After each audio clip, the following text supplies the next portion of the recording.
Hi friends, నేను మీ వెంకటేశ్వర రెడ్డి. మరి ఈ వీడియోలో విద్యా దృక్పథాలు కాన్సెప్ట్ ను బేస్ చేసుకొని విద్యా దృక్పథాలు అంటేనే ఏపీటీఎస్ కామన్ సిలబస్. మరి ఎస్పెషల్లీ ఈ వీడియోలో స్వాతంత్రం అనంతరం ఉన్నటువంటి కమిషన్ లో కొఠారి కమిషన్ చాలా ఇంపార్టెంట్. మరి కొఠారి కమిషన్ బేస్ చేసుకొని ఎగ్జామ్ పాయింట్ ఆఫ్ వ్యూ లో బిట్ అడగడానికి ఛాన్స్ అయితే ఉంటుంది. మరి ఈ కొఠారి కమిషన్ బేస్ చేసుకొని మెయిన్ పాయింట్స్ అన్ని క్లియర్ గా ఎక్స్ప్లెనేషన్ అబ్జర్వ్ చేస్తే కొఠారి కమిషన్ అంటున్నాం. మరి ఈ కొఠారి కమిషన్ అంటేనే బేసిక్ నాలెడ్జ్ మీకు మెయిన్ గా 4 పాయింట్స్ హైలైట్ కావాలి. ఫస్ట్ ఇయర్ హైలైట్ కావాలి, దానికి ఏమైనా మారు పేర్లు ఉంటే మారు పేర్లు హైలైట్ కావాలి. అదే విధంగా ఎవరి అధ్యక్షతన ఆ కమిషన్ ను నియమించారు, మరి తన యొక్క నివేదికను ఎవరికి సమర్పించారు, దాంట్లో ఉండేటువంటి మెయిన్ పాయింట్స్ ఏంటి, ఇవి మీరు మెయిన్ గా హైలైట్ చేసుకోవాలి. మరి కొఠారి కమిషన్ అంటేనే మనకు నోటెడ్ కావాల్సిన ఇయర్ ఏంటి అంటే 1964 నుంచి 1966 అనేది మీరు హైలైట్ చేసుకోవాలి. కొఠారి కమిషన్ అంటేనే మీకు ఇయర్స్ ను బేస్ చేసుకొని ఎగ్జామ్ పాయింట్ ఆఫ్ వ్యూ లో మ్యాచ్ ది ఫాలోయింగ్ అడగచ్చు, లేదా సరికాని వాక్యాన్ని గుర్తించండి, సరికాని జతను గుర్తించండి అని ఇవ్వచ్చు. అంటే ఒక సైడ్ కమిషన్ ఇచ్చేసి ఒక సైడ్ ఇయర్స్ బేస్ చేసుకొని ఇవ్వచ్చు. సో క్వశ్చన్ ఏ విధంగా ఉన్నా మీరు హైలైట్ చేసుకోవాలి. కొఠారి కమిషన్ అంటేనే 1964, 66 అనేది హైలైట్ చేసుకోవాలి. మరి దీనికి ఏమైనా మారు పేర్లు ఉన్నాయా? అసలు previous exam point of view లో క్వశ్చన్ ఏ విధంగా ఇచ్చారు అంటే జాతీయ విద్యా కమిషన్ నివేదికకు పేరు అని ఇచ్చాడు. జాతీయ విద్యా కమిషన్ నివేదికకు పేరు అని ఇచ్చాడు. సో ఆప్షన్స్ ఏమని ఇచ్చాడు అంటే ఇండైరెక్ట్ గా ఆప్షన్స్ లో మీరు ఒక్కసారి అబ్జర్వ్ చేస్తే విద్య మరియు జాతీయ అభివృద్ధి అని ఇచ్చాడు. సో మీరు క్వశ్చన్ ఫార్మేషన్ ఎలా ఇచ్చినా కానీ ఆన్సర్ చేసే విధంగా ఉండాలి. అంటే కొఠారి కమిషన్ అంటేనే మీకు ఏమేమి హైలైట్ కావాలి? జాతీయ విద్యా కమిషన్ హైలైట్ కావాలి, భారతీయ విద్యా కమిషన్ హైలైట్ కావాలి, అదే విధంగా విద్య మరియు జాతీయ అభివృద్ధి అనేది కూడా హైలైట్ కావాలి. ఈ 3 పాయింట్స్ మీరు హైలైట్ చేసుకోవాలి. మళ్ళీ రికలెక్ట్ చేస్తున్నా, కొఠారి కమిషన్ అంటేనే 1964 నుండి 1966 అనేది హైలైట్ చేసుకోవాలి. 64 కొఠారి అంటేనే 64 హైలైట్ చేసుకోండి. మరి మారు పేర్లు ఏంటి అంటే జాతీయ విద్యా కమిషన్ హైలైట్ చేసుకోండి. జాతీయ విద్యా కమిషన్ అంటేనే మనకు కొఠారి కమిషన్ హైలైట్ కావాలి. అదే విధంగా భారతీయ విద్యా కమిషన్ అన్నా కానీ మనకు ఏ కమిషన్ గుర్తు రావాలి? కొఠారి కమిషన్ గుర్తు రావాలి. అదే విధంగా విద్య మరియు జాతీయ అభివృద్ధి అంటే ఓవరాల్ గా జాతీయ అభివృద్ధి, జాతీయ విద్యా కమిషన్, భారతీయ విద్యా కమిషన్ అంటేనే మనకు కొఠారి కమిషన్ అనేది హైలైట్ కావాలి. మరి ఇక్కడ మెయిన్ కంటెంట్ ఒక్కసారి మనం అబ్జర్వ్ చేస్తే స్వాతంత్రానంతరం రాజ్యాంగంలో పొందుపరిచినటువంటి విలువలకు అనుగుణంగా సంపూర్ణ విద్యా విధానం కోసము సమగ్రమైన నివేదికను సమర్పించమని ఆనాటి యూనివర్సిటీ గ్రాండ్ కమిషన్ చైర్మన్ అయినటువంటి డాక్టర్ దౌలత్ సింగ్ కొఠారి అధ్యక్షతన ఇది మీరు హైలైట్ చేసుకోవాలి. అంటే ఇక్కడ మీకు ఎగ్జామ్ పాయింట్ ఆఫ్ వ్యూ లో జాతీయ విద్యా కమిషన్ ను కేంద్ర ప్రభుత్వము ఎవరిని నియమించింది, లేదా ఎవరి అధ్యక్షతన కొఠారి కమిషన్ నియమించబడింది అంటారు. సో కొఠారి కమిషన్ అంటేనే పేరులోనే ఉంది కొఠారి అనేది, బట్ దానికి ముందున్నటువంటి పేరు కూడా మీరు హైలైట్ చేసుకోవాలి. డాక్టర్ దౌలత్ సింగ్ కొఠారి హైలైట్ చేసుకోండి. డాక్టర్ దౌలత్ సింగ్ కొఠారి అధ్యక్షతన ఈ కొఠారి కమిషన్ ను నియమించడం అయితే జరిగింది. మరి తన యొక్క నివేదికను ఎవరు సమర్పించారు, మరి ఎప్పుడు అనేది మనం హైలైట్ చేస్తే చూడండి, జూలై 14, 1961 నియమించడం అయితే జరిగింది. ఇయర్ హైలైట్ చేసుకోవాలి. జూలై 14, 1964 ఎవరిని నియమించారు అంటే కొఠారి కమిషన్ ఎవరి అధ్యక్షత నియమించారు అంటే డాక్టర్ దౌలత్ సింగ్ కొఠారి. అంటే ఇక్కడ మీకు మెయిన్ గా 4 పాయింట్స్ హైలైట్ చేసాం. చూడండి, కొఠారి కమిషన్ అంటే 1964 to 66 2-3 సార్లు ప్రొనౌన్స్ చేసుకుంటే ఈజీగా నోటెడ్ అయిపోతాయి. కొఠారి కమిషన్ అంటేనే 64 to 66. మరి మారు పేర్లు ఏంటి? జాతీయ విద్యా కమిషన్, భారతీయ విద్యా కమిషన్, విద్య మరియు జాతీయ అభివృద్ధి. ఈ పాయింట్ చాలా హైలైట్ చేసుకోండి. మరి కొఠారి కమిషన్ అంటేనే డాక్టర్ దౌలత్ సింగ్ కొఠారి అనేది హైలైట్ చేసుకోవాలి. మరి ఎప్పుడు నియమించారు అంటే జూలై 14, 1964. నెక్స్ట్ మరి 1964 అక్టోబర్ 2 నుంచి పనిని ప్రారంభించారు. మరి పనిని ప్రారంభించి సుమారుగా 21 నెలల కాలంలో 900 మందిని ఇంటర్వ్యూ చేసి 1966 జూలై 29న విద్య జాతీయ అభివృద్ధి వికాసం అనేటువంటి పేరుతో, ఏ పేరుతో అంటే ఇది హైలైట్ చేసుకోవాలి, విద్య జాతీయ అభివృద్ధి అనేటువంటి పేరుతో ఆనాటి కేంద్ర విద్యా మంత్రి అయినటువంటి చాగ్లాకు తన నివేదికను సమర్పించడం అయితే జరిగింది. అంటే కొఠారి కమిషన్ బేస్ చేసుకొని ఎవరికి నివేదికను సమర్పించారు అంటే ఎవరికి అంటే దౌలత్ సింగ్ కొఠారి తన నివేదికను ఎవరికి సమర్పించారు అంటే ఆనాటి కేంద్ర విద్యా మంత్రి అయినటువంటి చాగ్లాకు సమర్పించడం అయితే జరిగింది. ఇది మీరు హైలైట్ చేసుకోవాల్సినటువంటి ఒక ముఖ్యమైనటువంటి పాయింట్. ఎప్పుడు నియమించారు అంటేనేమో జూలై 14, 1964 హైలైట్ చేసుకోవాలి. మరి కొఠారి తన నివేదికను చాగ్లాకు ఎప్పుడు సమర్పించాడు అంటేనేమో 1966 జూన్ 29 అనేది మీరు ఇక్కడ హైలైట్ చేసుకోవాలి. మరి కొఠారి కమిషన్ అంటేనే మొత్తం ఎన్ని భాగాలు ఉన్నాయి, ఎన్ని అధ్యాయాలు ఉన్నాయి అనేది మనం ఒక్కసారి హైలైట్ చేసుకుంటే మొత్తము 3 భాగాలు 19 అధ్యాయాలు. హైలైట్ చేసుకోండి ఫ్రెండ్స్, మొత్తము ఎన్ని భాగాలు ఎన్ని అధ్యయనాలు అంటే మరి కొఠారి తన నివేదికలో 3 భాగాలు 19 అధ్యాయాలుగా ఉన్నాయి. మరి తన నివేదికలో మొదటి వాక్యంగా ఏం చెప్పారు, ఆ మొదటి వాక్యం యొక్క ప్రస్తావన ఏ విధంగా ఉంది అనేది హైలైట్ చేసుకుంటే, ఎందుకంటే ఎగ్జామ్ పాయింట్ ఆఫ్ వ్యూ అడుగుతారు ఏమని అంటే దేశ భవిష్యత్తు తరగతి గదిలో నిర్మించబడుతుంది అని పేర్కొనడం. అంటే దేశ భవిష్యత్ అనేది తరగతి గదిలో నిర్మించబడుతుంది అనేటువంటి మొదటి వాక్యము ఏ నివేదికలో సమర్పించారు అంటే, ఏ నివేదిక అంటేనే మనకు హైలైట్ కావాల్సింది ఏంటి, కొఠారి అనేది మీరు ఇక్కడ హైలైట్ చేసుకోవాలి. కొఠారి అనేది ఇక్కడ హైలైట్ చేసుకోవాలి. మరి మొత్తము 3 భాగాలు 19 అధ్యాయాలు అంటున్నాం. మరి ఆ 3 భాగాలలో ఏమి పేర్కొనడం జరిగింది అంటే మొదటి భాగం వచ్చేసరికి 1 నుండి 6 అధ్యాయాల రూపంలో చెప్పారు. రెండవ భాగం వచ్చేసరికి 7 నుండి 17 అధ్యాయాలు పేర్కొనడం జరిగింది. నెక్స్ట్ 3వ అధ్యాయంలో 18, 19 అధ్యాయాలను పేర్కొనడం అయితే జరిగింది. అంటే ఇక్కడ మీరు కొఠారి నివేదిక అంటేనే మనకు ఎన్ని భాగాలు హైలైట్ కావాలి, 3 భాగాలు హైలైట్ కావాలి. మరి ఆ 3 భాగాల్లో మొదటి భాగంలో 1 నుండి 6 అధ్యాయాలు, రెండవ భాగంలో 7 నుండి 17 అధ్యాయాలు, మూడవ భాగంలో 18 మరియు 19 అధ్యాయాలు. మరి ఆ అధ్యాయాలలో ఏం పేర్కొన్నారు అనేది మనం ఒక్కసారి హైలైట్ చేసుకుంటే, మొదటి భాగంలో వచ్చేసరికి విద్యా పునర్నిర్మాణాన్ని బేస్ చేసుకొని చర్చించడం జరిగింది. మొదటి భాగంలో దేని గురించి చర్చించారు, విద్యా పునర్నిర్మాణం గురించి చర్చించడం అయితే జరిగింది. హైలైట్ చేసుకోవాలి, ఓకేనా.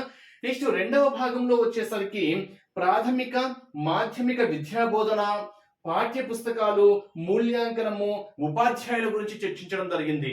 చూడండి, హైలైట్ చేసుకోవాలి ఏంటి ఇక్కడ, ప్రాథమిక మాధ్యమిక విద్యా బోధన గురించి, పాఠ్య పుస్తకాల గురించి, మూల్యాంకనం గురించి, ఉపాధ్యాయుల గురించి, ఇలా కొన్ని అంశాల గురించి రెండవ భాగంలో 7 నుండి 14 అధ్యాయాలలో చర్చించడం అయితే జరిగింది.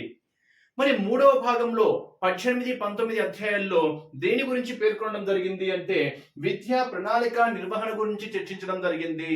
ఇది కూడా మీరు హైలైట్ చేసుకోవాలి. దేని గురించి, విద్యా ప్రణాళిక నిర్వహణ గురించి మూడవ భాగంలో 18, 19 అధ్యాయాల్లో చర్చించడం అయితే జరిగింది. నెక్స్ట్ కంటిన్యూషన్ లో అబ్జర్వ్ చేస్తే మరి కొఠారి కమిషన్ యొక్క విద్యా స్వరూపం ఏ విధంగా ఉండాలి అంటే 10+2+3 గా ఉండాలి. ఇక్కడ ఎగ్జామ్ పాయింట్ ఆఫ్ వ్యూ అడుగుతాడు 10+2+3 విద్యా స్వరూపంగా గల కమిషన్ గుర్తించండి అంటారు. మరి ఏ కమిషన్ యొక్క విద్యా స్వరూపం అనేది 10+2+3 గా ఉంటుంది అంటే కొఠారి కమిషన్. చాలా చాలా important, exam point of view అడగడానికి ఛాన్స్ ఉంటుంది.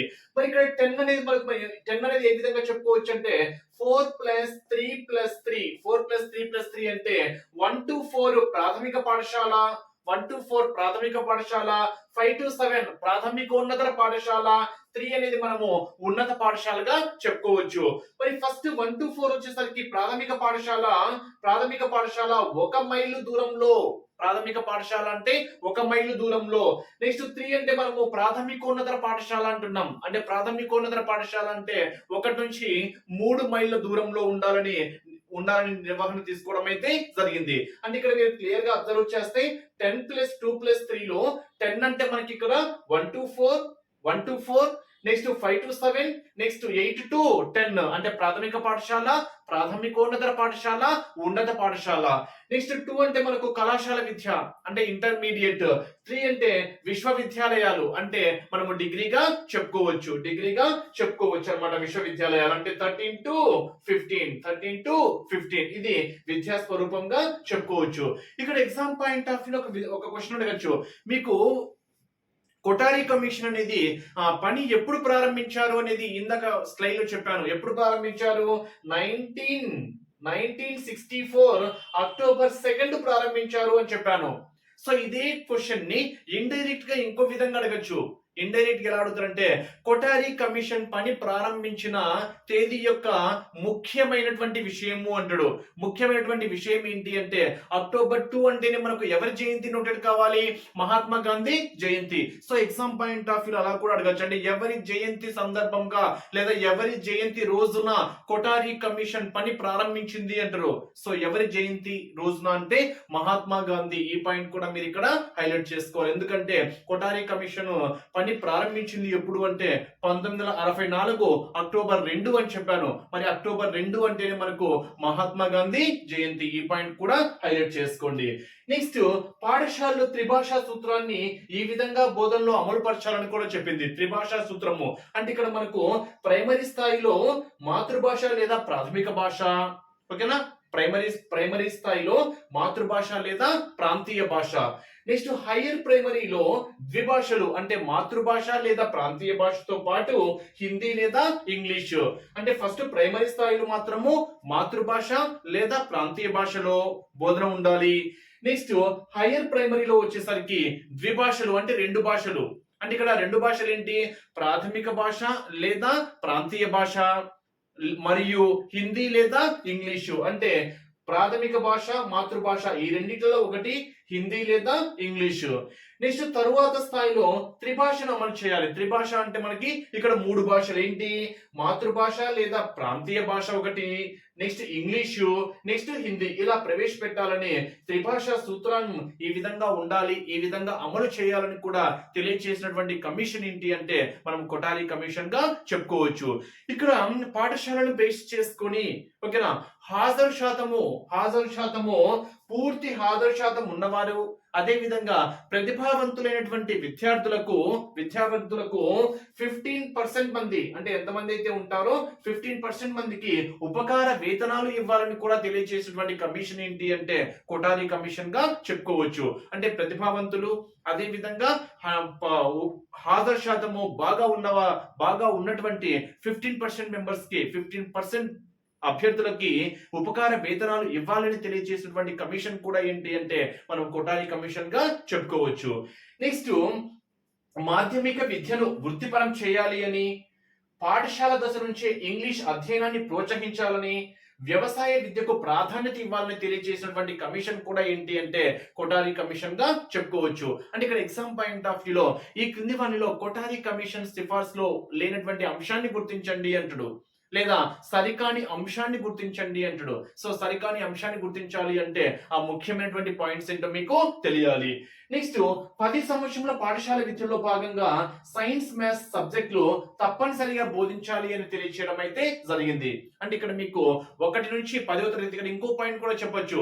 మొదటి తరగతిలో 1వ తరగతిలో అడ్మిషన్ తీసుకున్నప్పుడు ఓకేనా 80% వరకు 10th వరకు ఆ విద్యార్థులు కొనసాగేలా చర్యలు తీసుకోవాలి అని తెలియజేసినటువంటి కమిషన్ కూడా ఏంటి అంటే కొఠారి కమిషన్. అంటే 1వ తరగతిలో జాయిన్ అయినటువంటి విద్యార్థులు 10th క్లాస్ వరకు కనీసం 80% వరకు అంటే 1వ తరగతిలో అడ్మిషన్ అయినటువంటి విద్యార్థుల పరంగా 80% వరకు 10th క్లాస్ వరకు వాళ్ళు కొనసాగేలా చర్యలు తీసుకోవాలి అని తెలియజేసినటువంటి కమిషన్ కూడా ఏంటి అంటే కొఠారి కమిషన్ గా మనము చెప్పుకోవచ్చు. నెక్స్ట్ పాఠ్య ప్రణాళిక, బోధనా పద్ధతులు, మూల్యాంకన విధానాలు మెరుగుపరచాలని, నెక్స్ట్ సెకండరీ స్థాయిలోనే వృత్తి విద్యను ఏర్పాటు చేయాలని, మాధ్యమిక పాఠశాలలు 2 రకాలుగా ఉండాలని తెలియజేసినటువంటి కమిషన్ కూడా ఏంటి అంటే కొఠారి కమిషన్ గా మనము చెప్పుకోవచ్చు. నెక్స్ట్ ఉపాధ్యాయ శిక్షణా కాలం బేస్ చేసుకొని ప్రాథమిక పాఠశాల ఉపాధ్యాయులకు 2 సంవత్సరాల వరకు శిక్షణా కాలం ఉండాలి, మాధ్యమిక పాఠశాల ఉపాధ్యాయులకు 1 సంవత్సరం వరకు శిక్షణ కాలం ఉండాలని తెలియజేసినటువంటి కమిషన్ కూడా ఏంటి అంటే కొఠారి కమిషన్. నెక్స్ట్ ముఖ్యమైనటువంటి సిఫార్సులు అంటే ఇక్కడ ఎగ్జామ్ పాయింట్ ఆఫ్ అడగచ్చు. ఈ క్రింది వాటిలో కొఠారి కమిషన్ ముఖ్య సిఫారసు కానిది గుర్తించండి అంటాడు. సో కొఠారి కమిషన్ ముఖ్య సిఫారసు అంటేనే మనకు ఇక్కడ మీరు మెయిన్ గా హైలైట్ చేసుకోవాల్సింది పని అనుభవము, నాన్ డిటెన్షన్ పద్ధతి, అనియత విద్యా కేంద్రాలు ఏర్పాటు చేయాలి. ఇవి కొన్ని ముఖ్యమైనటువంటి సిఫార్సులో మనకు ముఖ్యమైనవి. అంటే ఇక్కడ ఎగ్జామ్ పాయింట్ ఆఫ్ వ్యూలో ఈ క్రింది వాణిలో కొఠారి కమిషన్ ముఖ్య సిఫారసులో కానిది గుర్తించండి అంటాడు. సో కానిది గుర్తించండి అని చేసి పని అనుభవము, అదే విధంగా నాన్ డిటెన్షన్ పద్ధతి, అనియత విద్యా కేంద్రాలు అని చేసి ఒకటి వేరోదిస్తాడు. సో కానిది మనం గుర్తించడానికి ట్రై చేయాలి. అంటే ఆ పాయింట్స్ అన్ని హైలైట్ చేసుకుంటేనే మీకు సరికాని వాక్యాల పరంగా ఇచ్చినప్పుడు ఈజీగా మీరు ఆన్సర్ చేయగలరు ఎలిమినేటింగ్ ప్రాసెస్ ద్వారా. నెక్స్ట్ అంతర్జాతీయ ప్రమాణాలను సాధించడానికి విశ్వవిద్యాలయాలను, అభ్యుదయ అధ్యయన కేంద్రాలను ఏర్పాటు చేయాలి అనేటువంటి సిఫార్సు చేసినటువంటి కమిషన్ కూడా ఏంటి అంటే కొఠారి కమిషన్. నెక్స్ట్ కంటిన్యూషన్ లో ఇక్కడ మీరు ఒక పాయింట్ అబ్జర్వ్ చేస్తే 1968లో ఈ కమిషన్ సిఫారసులను అనుసరించే మొదటి జాతీయ విద్యా విధానం ఏర్పడింది. ఎగ్జామ్ పాయింట్ ఆఫ్ అడుగుతాడు. 1968 అంటేనే మనకు మొదటి జాతీయ విద్యా విధానం. మొదటి జాతీయ విద్యా విధానం అంటేనే 1968. మరి ఎవరి సిఫార్సులను అనుసరించి ఏర్పడడం జరిగింది అంటే కొఠారి కమిషన్ సిఫార్సును బేస్ చేసుకొని. ఎగ్జామ్ పాయింట్ ఆఫ్ ఇది కూడా చాలా చాలా ఇంపార్టెంట్. అంటే 1968లో ఏ కమిషన్ సిఫార్సును అనుసరించి మొదటి జాతీయ విద్యా విధానం ఏర్పడింది అంటే కొఠారి కమిషన్ సిఫారసులకి. ఇది కూడా ఎగ్జామ్ పాయింట్ ఆఫ్ అడగడం ఛాన్స్ అయితే ఉంటుంది. మరి ఇక్కడ మరో ఇంపార్టెంట్ పాయింట్ అబ్జర్వ్ చేస్తే మాధ్యమిక స్థాయిలో ప్రతి తరగతిలో విద్యార్థుల సంఖ్యను ఎంతకు పరిమితం చేయాలని చెప్పింది అంటే 45కు పరిమితం చేయాలని చెప్పింది. అదే విధంగా విశ్వవిద్యాలయాలలో గ్రంథాలయాలు